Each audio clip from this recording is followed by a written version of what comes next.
I'm just back from Wolfman. um, let's look at some footage.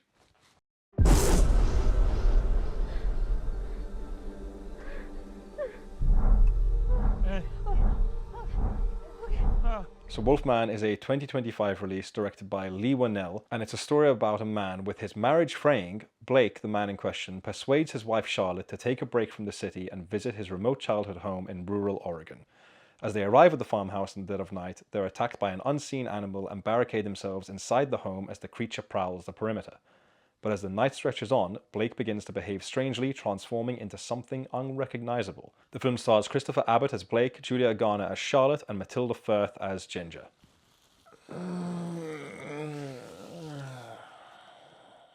I'm going to start with Leigh Whannell over here. He's someone who the films he's directed so far I have liked. I liked Upgrade. I actually really liked his take on the Invisible Man and kind of modernizing that story. He was the writer on the good Saw movies, and he's obviously a very talented guy. I like the way he moves the camera. It's normally very flary and very fun. So when I heard that he was given the reins to take on the story of Wolfman, a story which I actually enjoy, the 1941 original is something that I studied whilst at university, and I thought it could very well use an update, and I thought to myself, hey, the guy who did The Invisible Man and actually brought it into the modern era and made it make sense, he's the perfect choice. And for those that don't know, The Wolfman was meant to be rebooted as part of the Universal whole reboot thing, and Ryan Gosling was attached to the star, but then this film brought in Christopher Abbot, again, another very talented actor whose work I have really liked before, and Julia Garner. Her work in something like Ozark is very much screamed about, but I haven't really seen much of her work in film, really, but I was hopeful at the same time.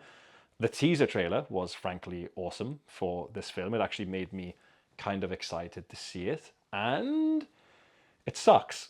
But obviously I can't just come out and just say it sucks, because that's extremely reductive, but I'm actually going to get into why I think this film sucks. We did it, everyone. I nearly went a year with this YouTube channel reviewing films and ending up liking all of them, and I really did not enjoy this one. If you feel the need that you want to switch off now because you've gotten what you wanted out of this, up to you, but I'm going to break down why this movie doesn't work. So I'll bring it back and I'll come to Leigh Whannell, and I just don't understand what happened here. I mentioned before in his films like Upgrade and then especially The Invisible Man, this guy clearly in those films had a real knack for moving the camera in a very interesting way. One of the best long takes I'd seen in a long time was present in The Invisible Man. Like, that shot was basically worth the price of admission. He was someone through his writing throughout the years on the Saw movies and on Upgrade and on The Invisible Man as well, who had, I guess, proven himself to a certain extent. And don't get me wrong, it's a very tough thing to do, to take these old classic monster stories and really bring them into the modern age. I've already said before, I can bang that drum. With The Invisible Man, he actually did something pretty special to make the concept of a guy turning invisible a modern day horror story. And it's kind of even more ridiculous, the concept of someone becoming a werewolf and trying to give that a modern spin. And at its core, there is an inch of an idea here, but it just isn't explored in the script. And that is the main problem over here.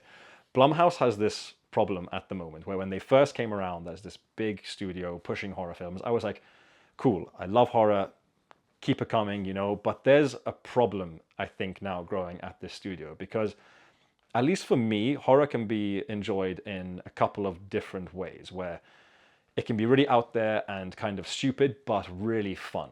You know, kind of like the Terrifier movies. I have actually started watching those now, and that is their purpose, and that is okay. Then this is actually a perfect time to wear in this t-shirt. They can be something like The Thing, where they are also very out there and very gross, but they're really bitingly clever at the same time, and they're still very fun for that part as well. And then you have the whole elevated horror thing of it. I've mentioned it in a couple of the horror films I've reviewed on my channel so far. I don't love the term elevated horror, but it's just horror with substance, horror with something to say. And that's okay as well. I do love those films. I mean, I love films like Hereditary, I love films like Midsummer as well, films like The Witch. Things that have something to say is a good thing. Horror is a very good vehicle to put a message in and deliver it to an audience. Another one would be like Talk to Me, which is a film I loved from the year it came out. And the really big problem with Wolfman is it has nothing to say, even though it kind of hints at wanting to say something.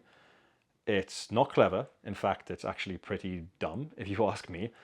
And the biggest grievance that this film has is it is not fun.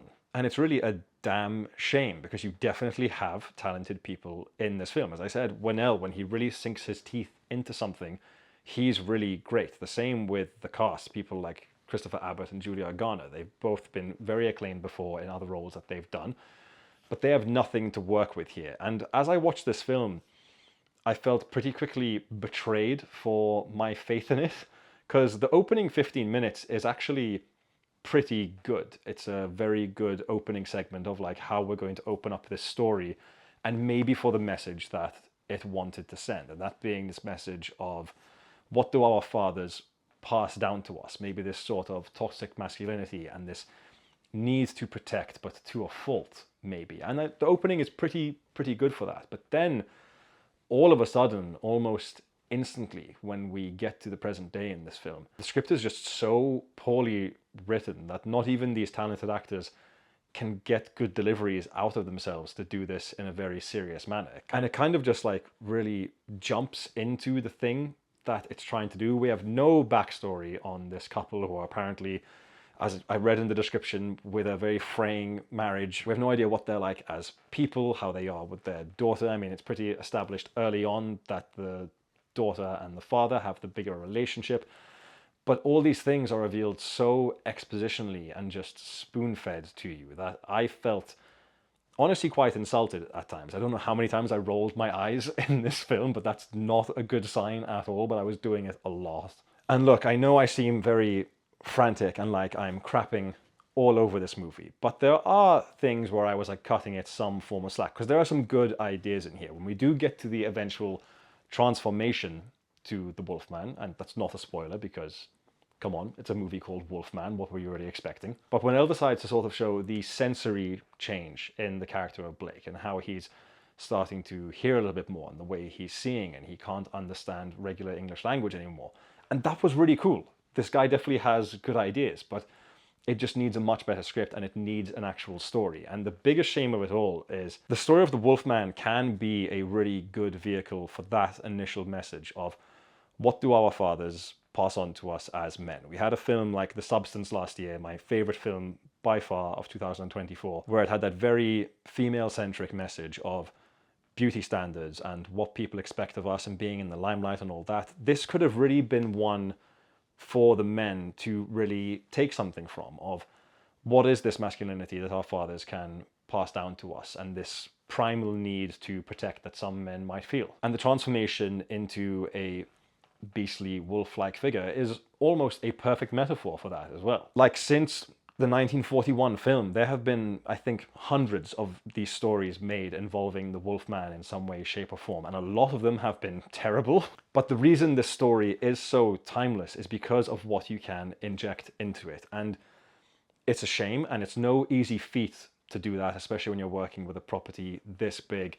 But this is a huge fumble, in my opinion, not just from Blumhouse as a studio, but sadly from everyone involved. This is a very quick review for me to get through. I do not recommend this film at all. I had a pretty dreadful time. As I said, it's not clever, it's not fun, it's needlessly gory, and the script is just frankly dumb. And at the end of the day, it's a shame. I wanted a new take on the Wolfman, and I did not get it. So now to get to the YouTube-y bit of this, if you've seen Wolfman, do let me know in the comments. Did you like it? Did you not like it like me? Despite what I've said, and if you've watched my review, do you still want to go and see it? Has this put you off in any way? All of the engagement really helps. Don't forget to like this video, share it with your friends, subscribe to the channel. Be sure to catch myself and Franco on the Adlib podcast on Monday night, where I will talk more about Wolfman, but also about probably Baby Girl, because we missed it last week, and also about A Complete Unknown, which I watched yesterday. As usual, we will be live on YouTube on Monday night at 7:30 p.m. in the UK or 8:30 p.m. in Malta. Yeah, I can't believe I almost went a year of reviewing films on YouTube and not seeing something that I really didn't like, but I guess there's a first time for everything. I might go see Presents when that comes out, because that's meant to be a good horror movie coming out. I'm hoping that actually does come out sometime this week, I think, if I'll get time to go and see that. I don't know. Otherwise, I'm going to wait for The Brutalist to save me. But with that being said, do not go and watch Wolfman, and thank you for watching.